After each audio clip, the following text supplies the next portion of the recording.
Interrupting his scheduled nap time, please welcome Josh Deprez, who's going to talk to us about chaining some blocks together. Please make him welcome.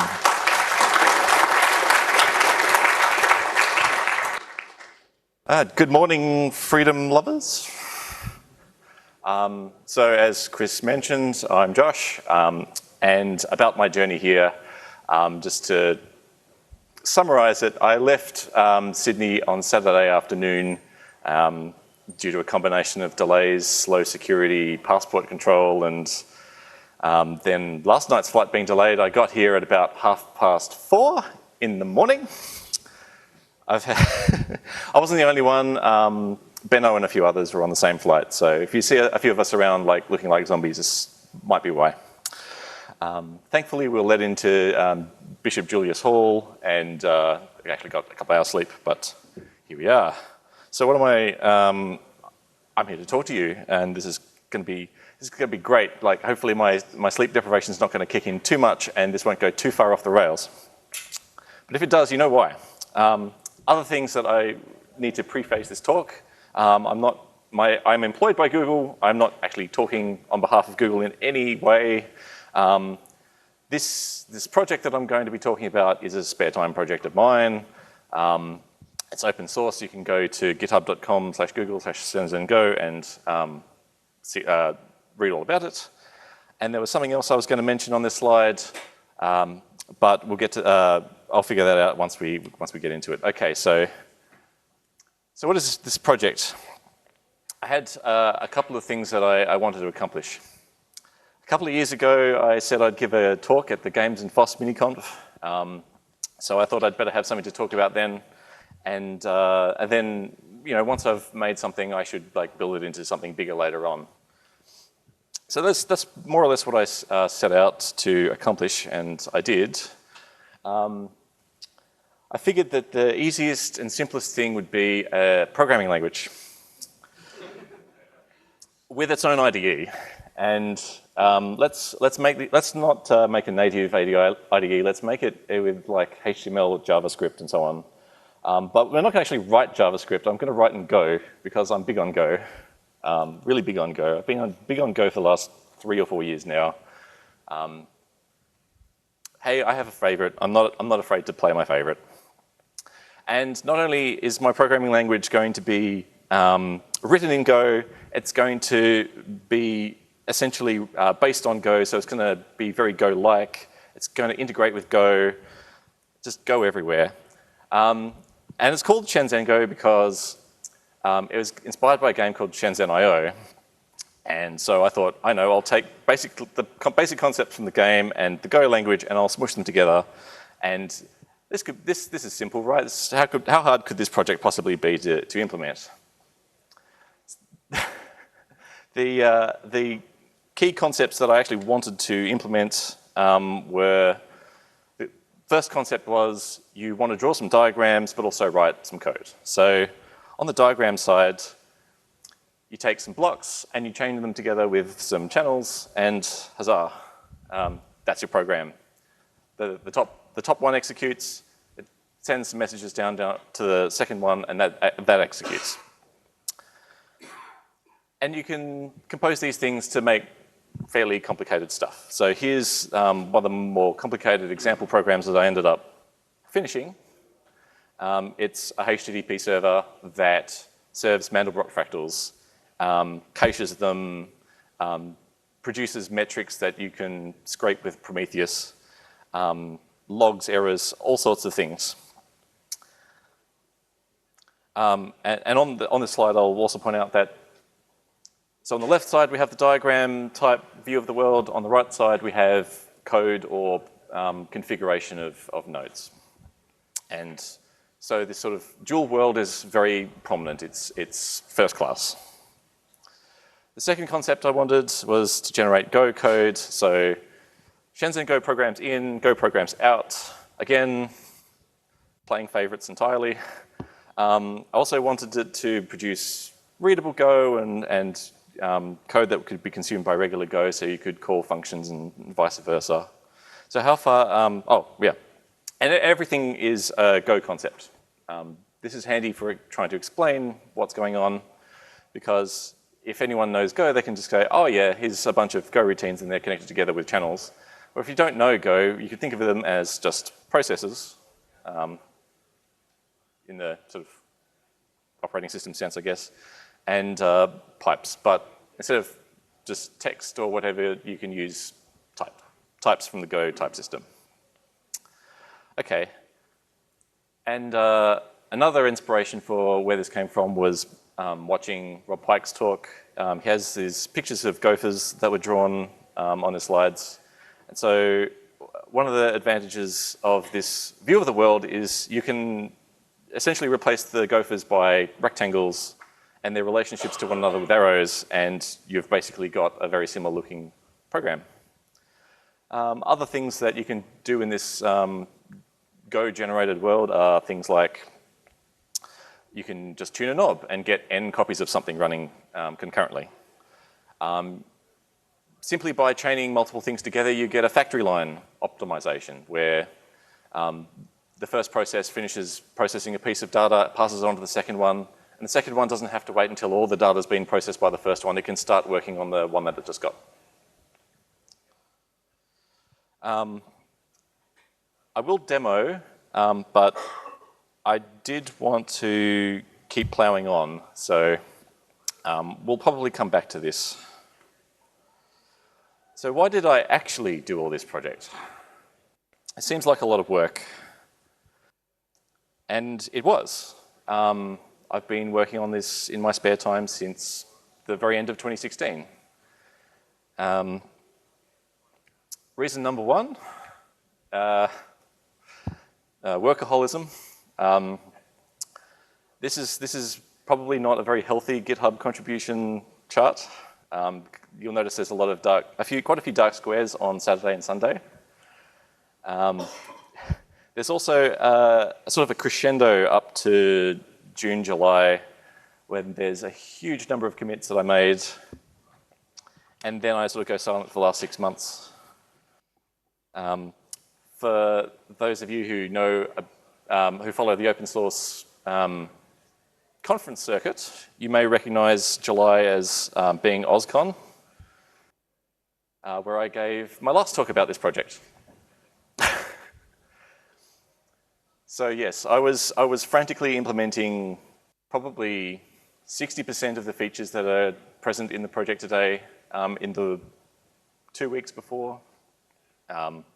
Also in the lead up to the Golang SID meetup, which was the month before. Conference-driven development has a lot to answer for, I think. And workaholism is fueled by a couple of things, other than conference-driven development. I mean, giving a conference presentation is a hit in itself. But there's also other sources of dopamine hits when it comes to doing open source programming. How many people have started the project? How many people are forking it, discussing it, watching it? How many lines of code have I written? Well, ignoring JavaScript because that's generated, that's 12,500 lines of Go. That seems like a lot. Oh, okay, maybe we like subtract 50% of that as the if error not equals nil tax.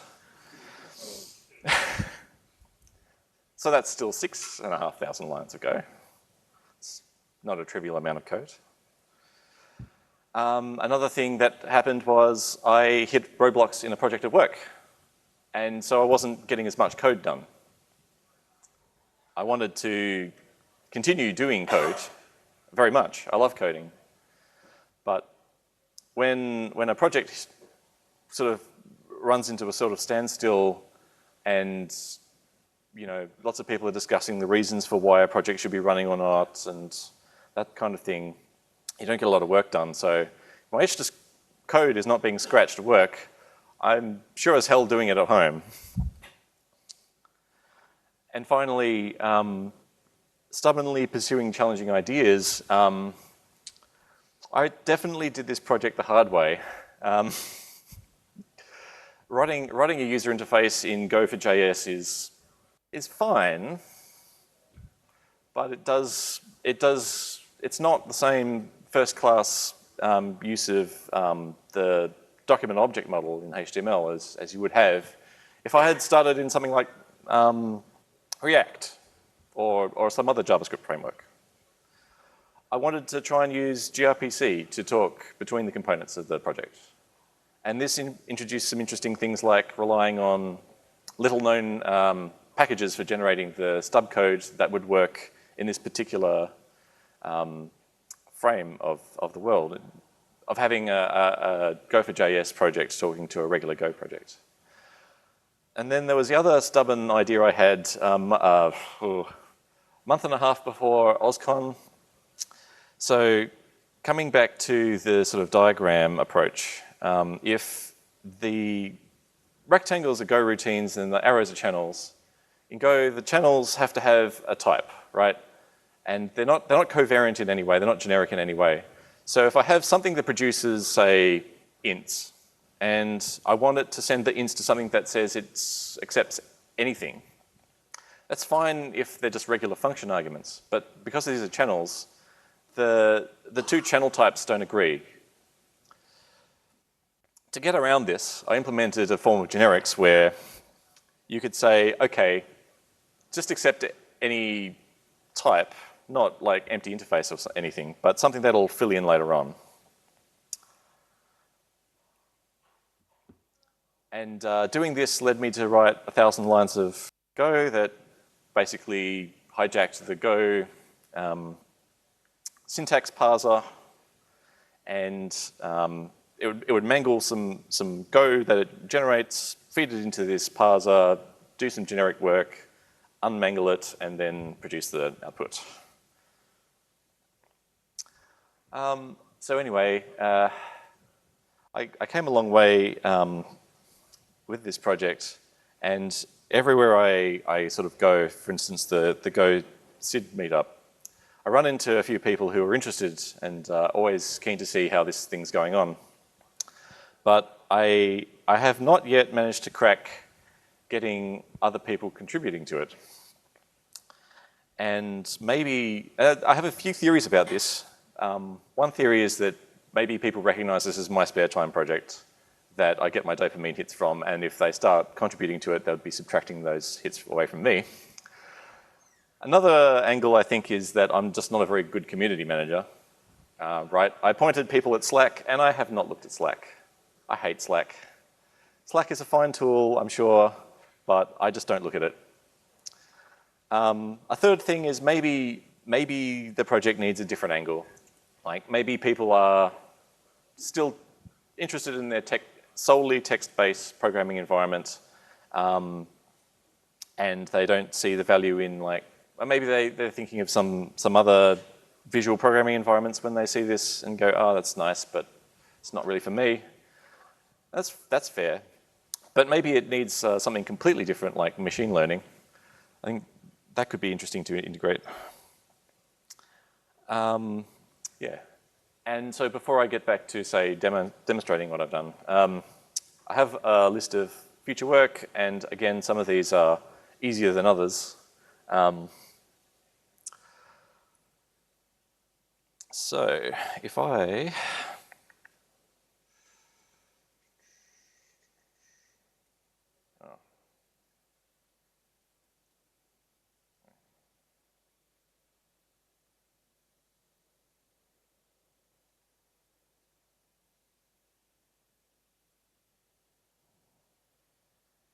bad because that's not the directory with the examples in it.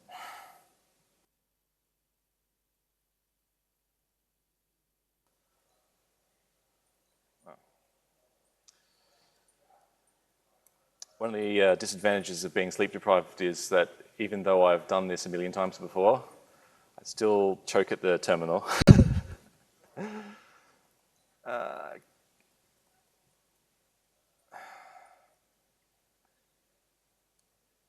Cool. All right, so here's my HTTP server example again. The engine of this is the Mandelbrot generator, right? And that's not it. It's down here. So one thing that I could easily do is to like make parts of this collapsible, but future work. And the key point I wanted to drive home is that on the right we have plain old Go, mostly. It's not, some of the surrounding parts are missing there, like the function that it's inside. But for something like generating a Mandelbrot or doing some tricky piece of, manipulation with variables or some data structures or what have you, sometimes the most reasonable way of interacting with the computer at that point is to write some code. So in this case, I don't want to drop in a loop component and then put another loop component inside it and try and figure out how they all relate to one another. I just want to write a for loop. But surrounding this generate Mandelbrot is it's connected to this cache, and that's just a pre-made thing that I made. It has a few basic parameters like how much memory you want to use, gigabyte. Oh, that's a lot. How you want to evict stuff from the cache, that kind of thing. And the other thing is that I don't just have one copy of the cache running. I have, well, it's one copy of the data storage, but there's n copies of the Go routine that manages that cache running simultaneously. And to see what that looks like, we can have a look at the Go that it generates, and there's a lot happening there.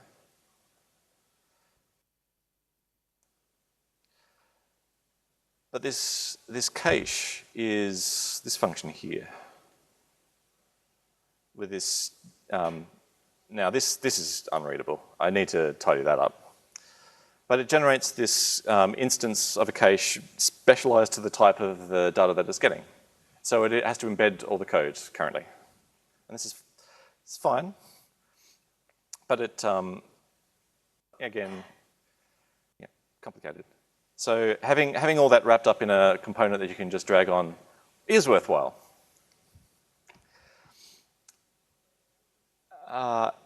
And this should work, although I am loath to try it, just because it's been a while since I was stumbling at the command line. I have no idea what's going to happen if I try and run this now. Okay, so anyway, back to the presentation. That's it in terms of slides and demo content. Any questions? If you do have questions for Josh, you can find him after the talk, probably just outside, where he will probably be asleep. But if you can wake him up, he will probably answer your questions. Everybody, please thank Josh Deprez once more.